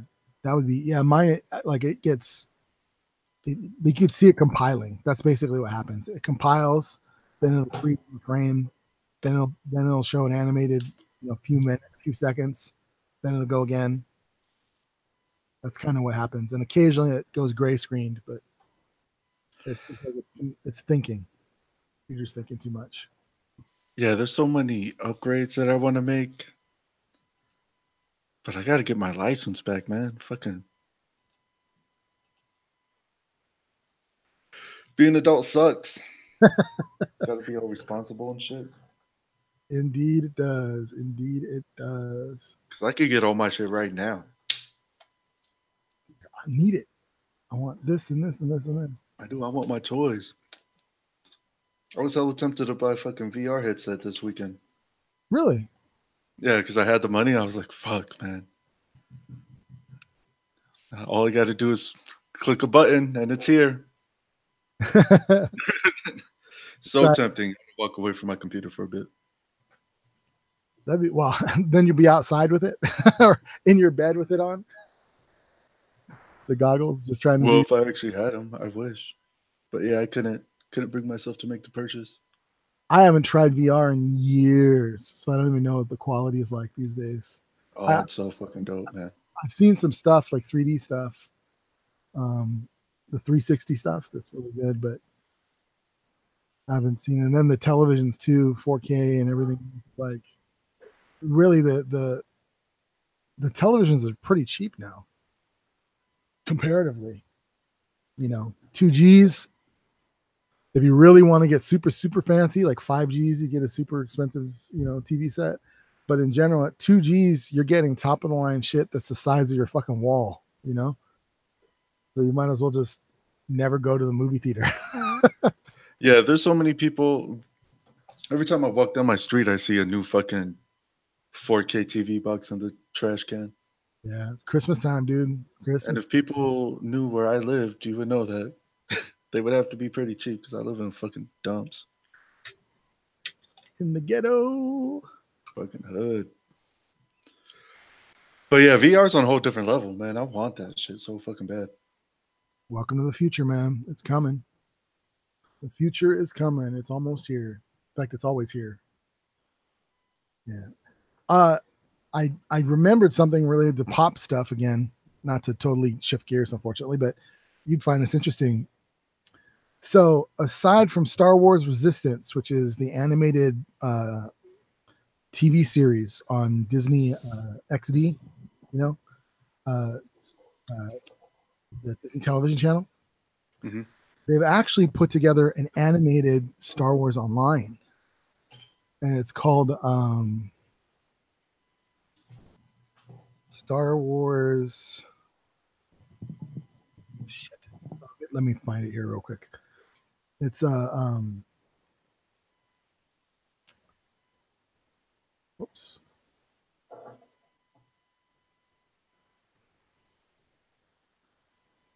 Star Wars.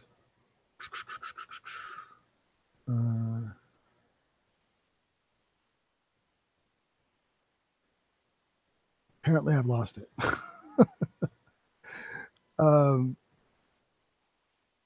Crap. Basically what they've been doing is with Star Wars, they've started to animate segments of the films in anime style, like a manga. I don't want to say manga, but in anime style, and it's really dope. They've probably dropped about a dozen or so of them, and you can find them all on Disney Star Wars. I think it's Star Wars Animated for Kids or Disney for Kids channel. I believe that's what it's called. Right on. I have to check that out. It's yeah, crap. I can't believe I misplaced it in my massive video archives. It got misplaced, but I'll find it again some point in time in history later, I'm sure. But yeah, what is it? What's due out soon in terms of your shows? Are they all like deep, like hella long way away, or what? I don't know. It's really just Gifted and Black Lightning I'm waiting for. Oh, so you're just waiting for the shows that are already still running. I got you. Yeah, Because I those are think the only shows I watch. because Gifted, I don't think is taking a full on break, right? It's actually just going to be gone for like a week or two, and it's supposed to come right back. I'm not sure. I just know it wasn't out last week. Yes, that's for sure. They do drop some interesting bonus stuff on their Facebook page, more so than on the web, actually. I haven't checked them out on Instagram. I assume it's worth checking out, folks. Yeah, I haven't either. Oh, that's what. Here it is. Found it. Star Wars Galaxy of Adventures. It's called. Star Wars Galaxy of Adventures. And they did like they've actually there's been a little controversy around it as well because some people think that they stole from the dude that did that anime several years ago, his own original Star Wars anime, one episode called TIE Fighter. Have you ever seen that one? If you haven't, I highly recommend it. It's dope. And the I have dude not. and the dude recently uploaded a much better resolution version of it, and it's really good, man. It's like I want to say 9 or 11 minutes long, something like that. And he did it as an experiment to see, because I guess back then, because he did it a few years ago originally, he had been told, that by property owners of Star Wars that they were like, yeah, it just can't be done in anime and blah, blah, blah, blah, blah. And so he showed him how it could be done. And it fucking worked awesome. Like really, really good. Galaxy of Adventure seems to take that to the next level. And this isn't your static flash animation, like the 2D style animation. Well, it is 2D, but I mean, where the background doesn't move and maybe only the mouth moves or something. No, this is fully animated and in a manga style, so it's pretty freaking cool. But, right on. So, all in all, I think we covered a long list of stuff we wasted our time on. That's for sure. Watching these movies and stuff like that. That's for damn certain. That I highly recommend other people do the same thing with. Waste some time while you can, when you're cold, when the storm's hitting. Yeah, there's a lot of good shit out there. Yep. And there was no good fights this weekend, unfortunately. Yeah, there was. Was there? Yeah, Canelo and fucking Mr. Canelo fight? Damn it. Yeah, it was his first fight on DAZN. That was a good fight. Well, I mean, it was really a beatdown, but it was a beautiful beatdown. Oh, man. And I can't believe I forgot the story that you sent me, man. The Oscar De La Hoya challenging Dana White. Oh, yeah, that shit's hilarious. I was like, what? You're challenging Dana White? Oh, shit. They've been going back and forth for a while on ESPN. I hope he takes it, dude. I would love to see that shit. Just because it's ridiculous, and I want to see it because it's ridiculous. That's really the only reason. Hey, if people remember, Dana White was going to fight Tito Ortiz back in the day. That's true. Yeah, Dana White was. He originally viewed himself somewhat as an MMA fighter. So, that was going to be a boxing match. So, if he wants to really box, fucking De La Hoya threw down the gauntlet. Yeah, he did. And he said that would be a beatdown, man. That'd be sad. Don't do it, Dana. He even said you could come in. He goes, come in at 50 pounds heavier. I don't care. He goes, yeah, just think of it as your advantage, is what he said. But De La Hoya, even older De La Hoya, would work him. Of that, I'm sure. That Yeah, people are saying De La Hoya is kind of weak for the call out though. Yeah, it was a gimmick, and it also may have just been a drunken call out. You know. Well, it wasn't a drunken call out. He called him out because Dana's been talking shit. Yeah. And Dana challenges numbers, and Oscar was like, "Numbers, fuck it, let's just fight." Like, which is stupid. He shouldn't have done it. But now that it's out there, it's out there. That's De La Hoya's hood came out. He was I like, "Oh, really don't like either of these fuckers, but this might be good for business, might be good for boxing and MMA. Because the whole argument is because De La Hoya accused Dana White of not taking care of his MMA fighters. yeah." Well, we're about 2 weeks out, almost a little over 2 weeks of good fights coming up. New Year's, or in and around New Year's and early January. Yeah, the upcoming UFC card. I think there's a big title fight in boxing though too, isn't there? I think it's in January. I could be wrong. I don't know. There's a bunch of shit coming up for boxing, but it's all early next year. Yeah, that's what I was saying, January or whatever. I think it was. But we will see. We will see. Yeah, as far as this month, 29th, UFC. That's going to be a dope fight. Yeah, I want to see that Cyborg Nunez fight. Yeah, there's 2 fights in there that are going to be good. The Cyborg Nunez one is frightening. That's going to be a toughie. I'm actually curious to see how Cyborg's going to look.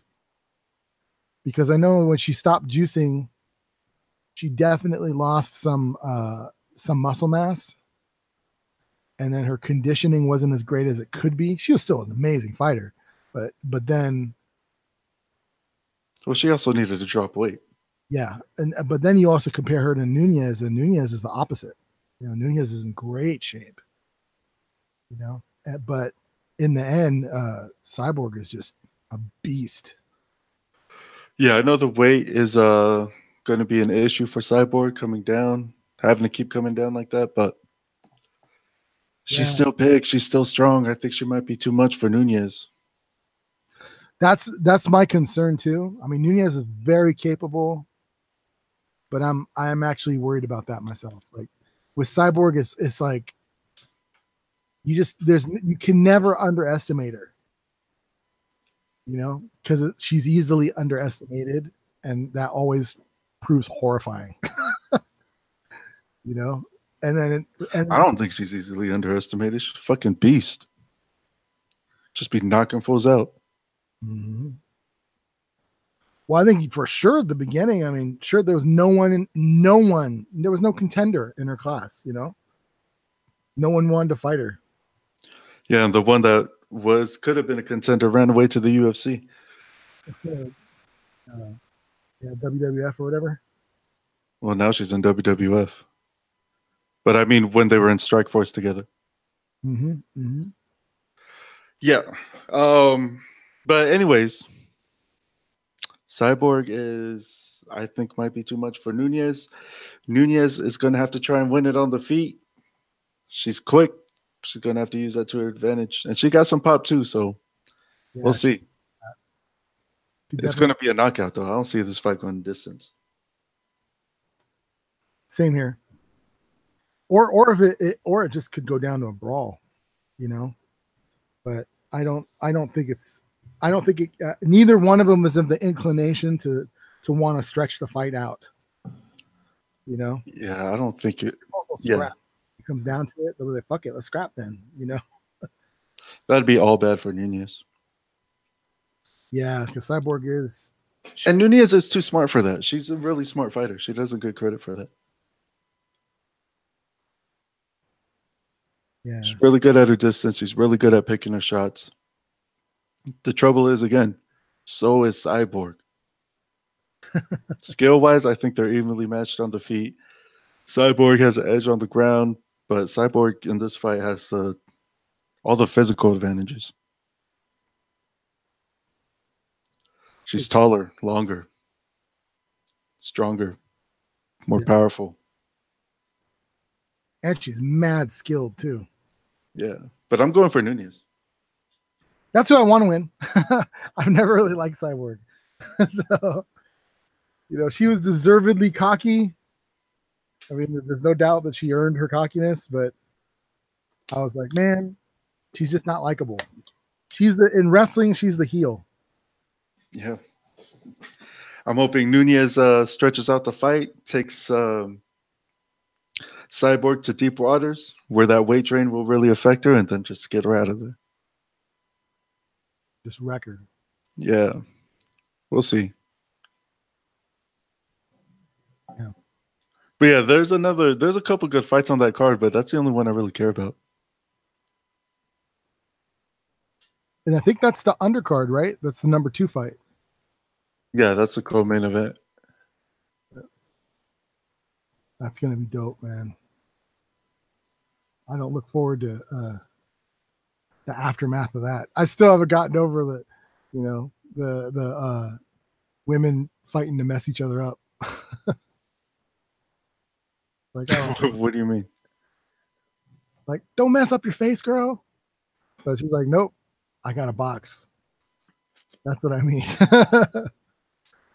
Like, no, you're too cute to get fucked up like that. Oh. You don't need to be a pug ugly female fighter. I grew up around women who were fucking female fighters. They never Motherfuckers are beasts. They didn't get work though. You see what I'm saying? That's the inevitability. UFC some point shit happens and you got worked and that was it.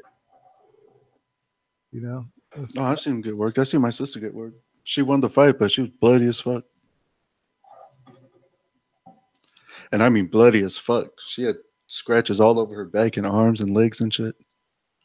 Damn. Her nose got broken, lip busted.